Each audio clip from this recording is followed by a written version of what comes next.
Hey guys, welcome to episode 5 of the game plan. Winter is approaching in Melbourne, that's why you can see I'm wearing my Team Massive Joe's grey hoodie, and I've even gone all out today, grey on grey. I've got my cuffed tracksuit pants on as well. So yes, I look like an idiot wearing grey on grey, but I'm warm, so I don't really care what you guys think. Today, I wanted to speak to you guys about motivation. Question comes up a lot, how do you stay motivated over all the years? I'm 29 years old now.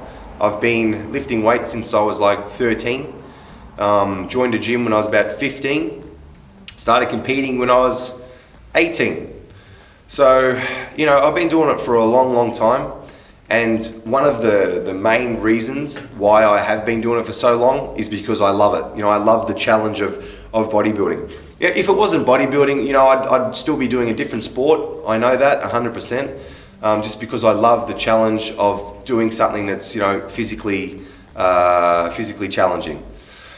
It was quite easy for me to make the transition into like a sport. I started training when I was really young, but even before I got into all of the bodybuilding training at school, I did all the cross country sports. Any sport I did, I excelled at.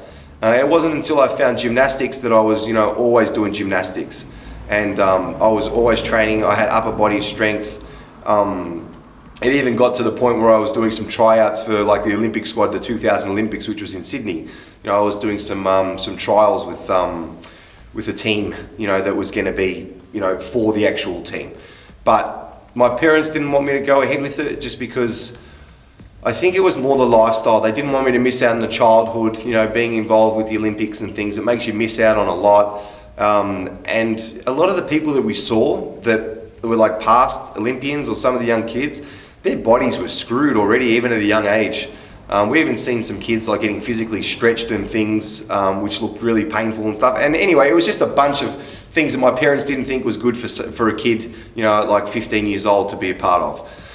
So, that just goes to show I loved, with all the upper body training and things that were involved in gymnastics. So obviously it was easy for me to come into a gym. Well, my dad bought me my first gym set, which was just, dumbbells and barbell. And I was at home, I had a book. There was a bodybuilder called Rocco Opedisano, I should say. He was an Australian champion bodybuilder and promoter of some bodybuilding shows back in the day. And he had a book which I actually stole from my school library. I didn't even know why there was a weight training book in the school library, but there was. I found it, I put it in my bag and I took it home. And that book was actually called Rocco Opedisano's Barbell and Dumbbell Exercises. So all I had was barbell and dumbbell, and this book showed me every exercise, whether it was legs, chest, arms, everything. It was all there. So I studied this book. And I started training with dumbbells and barbells at home at like 15 years old. Actually, no, it would have been probably like 13 years old.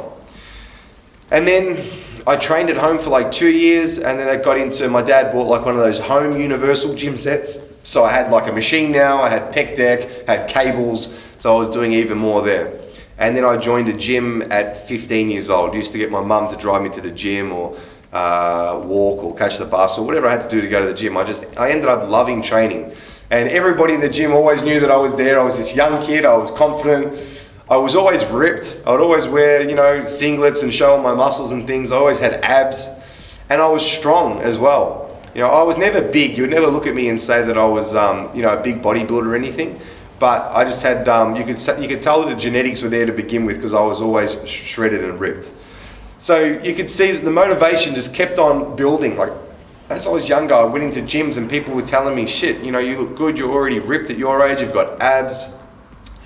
And then, I joined, from that gym, I moved, I was just like a local leisure centre type gym. And then from there, I moved to a bodybuilding gym, which was owned by Graham Lansfield, who's a past Mr. Universe champion. He runs and the president of the NABBA Federation worldwide. I joined his gym. And it wasn't until I joined his gym that I was actually around proper competitors that were in the bodybuilding scene, and I was way out of my depth. My local gym that I trained at, I was getting to the stage where I was like king of the hill there. But now I was at a gym with bodybuilders there, so I was like right at the bottom again, looking at all these guys And that can either motivate you, or that can either make you, want to run back out the door of the gym and go home and hide. But it motivated the out of me. And that's why, I joined up to that gym straight away, and I started training with all these big guys as well. It was just a good environment to be in. So that's one thing that I would recommend to you guys. Don't hide away. If you want to be competitive and you want to grow and you want to be the best you can be around people that are better than you, that are going to lift you up and force you to, be better than, to perform better than you're already performing. And if you're always seeing these guys, they're always in your face, how big they are, how much better than you they are, that's a good thing. And you have to use that for your training.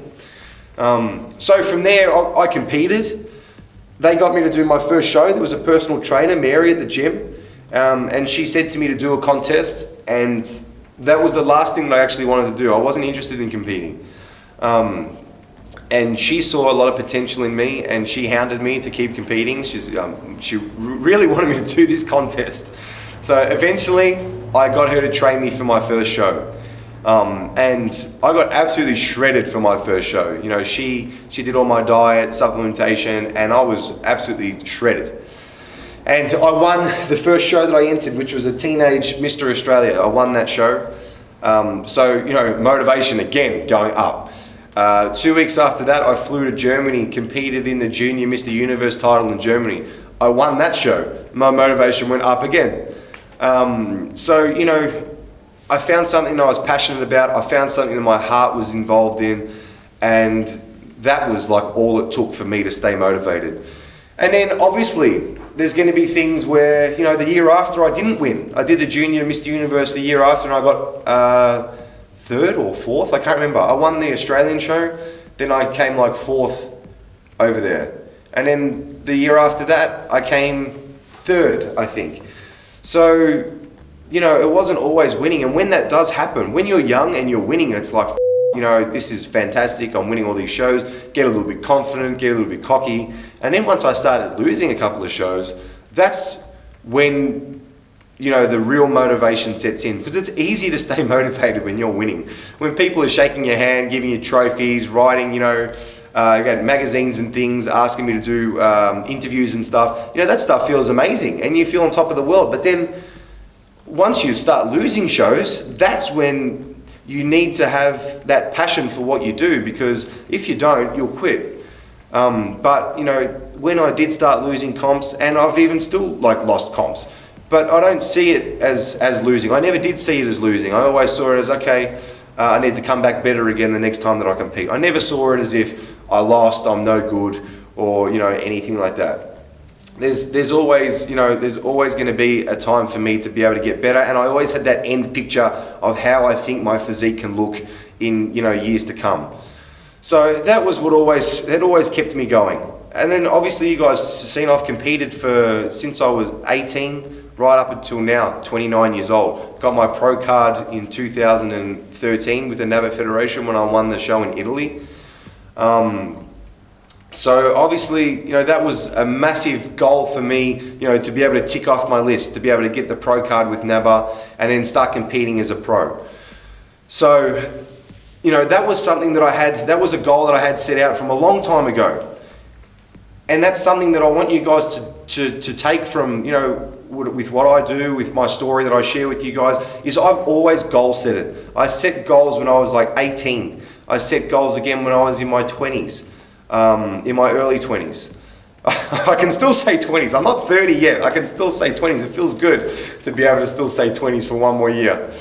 But, you have to be able to set a goal. That way you know what you're working towards. And it's, that old saying, you need to have in your head where you want to go and what you want to do. And unconsciously, you're going to make decisions in your day-to-day life that's going to bring you closer and closer to that goal. But if you have no direction, or you don't know what you're doing, what you're working towards, man, it's going to be it's like aiming at a moving target. It's so hard to hit that goal that you guys are trying to work towards.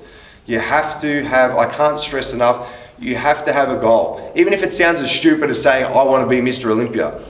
People might say, you're a complete quit for thinking that you're ever going to be Mr. Olympia. It's never ever going to happen. But that may be what you need to put in your head to keep you motivated, to keep training and everything like that. So yeah, after losses, after I've had, I would say probably 2013, before I won the World Championships, I competed in Queensland to defend a title that I won the year before. I was the overall champion at that show. I competed the year after and I lost that title. And I was going to Italy 2 weeks later, and I was about to cancel my trip. I told my friends that I wasn't going to compete in Italy. I was like, if I can't even defend my title in Australia, why the f would I want to go to Italy to compete over there? So I was pretty much, in my mind, I was done. I didn't answer my phone to speak to friends. I didn't go out of the gym. I put mattress and everything in the gym here. I slept in the gym, and I just needed to figure and sort myself out. The mental games that I went through for those couple of days, I wouldn't say it was depression. It was more just lost. I didn't know what I was going to do. I really thought that I was going to just give up on that show, give up on the prep, and compete again next year when I was like bigger, more shredded, or whatever I had to do. But I just wasn't feeling it at all. And I went through 2 days of complete hell with myself, battling myself, until I just snapped out of it and just thought, I'm getting back on the treadmill, I'm doing all my cardio, I'm doing all my diet. I've got 2 weeks to be the best that I can be and improve on the package that I brought for the Queensland show. And that was all I needed to do. I had to go through those 2 days of just feeling like absolute crap with, 1,000,001 negative things going through my head, to be able to just say, nah, switch off and go back into, full comp prep mode, just to be able to be the best that I could be. I've come this far, I'm not gonna, give up a trip to Italy and all of these things, just because, one thing didn't go my way. It's like I was like a big baby, like a spoiled brat. One thing didn't go my way and I'm gonna quit and give up. And, that's not me. I've never been a quitter. I don't quit. So it didn't take me long. It took me 2 days to get straight back into it again. And then, look, the result speaks for itself. I went to Italy and I got my pro card. I wouldn't have got my pro card in 2013 if I would have given up and quit. And I was just about ready to give up and quit. So, that just goes to show that you have to keep yourself motivated. You got to keep on pushing. You will get the result you want as long as you don't give up. If I gave up, I wouldn't have got the result. I would still be competing, trying to get my pro card, and I don't know what would have happened. So there's a big lesson. Don't give up. Don't give up, and don't be a baby. Don't cry over losses or if things don't go your way. Just pick yourself up straight away, or 2 days in my case, and get straight back into it again. So, and now, look, I am as happy as I can be. I'm in the best position possible. I've got amazing sponsors with Massive Joe's and BSN. I've got amazing people in my corner, my partner, my parents, my family, my friends. Like, everything is just so positive in what I'm doing and towards this goal of being the best that I can do in bodybuilding. I don't have any negativity in my life. And that's another big thing we can talk about on another day, is just getting all of the negative bullshit out of your life, whether it's friends, girlfriends, even family. I don't give a what it is. If it's negative, it's got to go.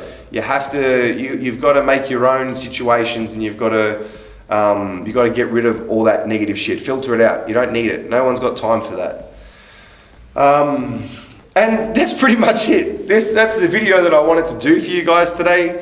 A little bit on motivation, what's kept me motivated over all of these years. The biggest thing I said is I love what I do. I love getting out of bed. I love talking to people about this bodybuilding stuff. I love going to expos and speaking to you guys, getting messages from you guys, having you guys watch this video series. Everything about it I love. So thank you all for supporting. Thank you for watching this video. Don't forget to hit the subscribe button up here somewhere. Where is it? I don't know. And stay up to date with the video series, everything I'm doing with Massive Joe's, and everything all the other guys are doing. Get yourself a hoodie, get yourself tracky pants, wear grey on grey, be really super cool like me.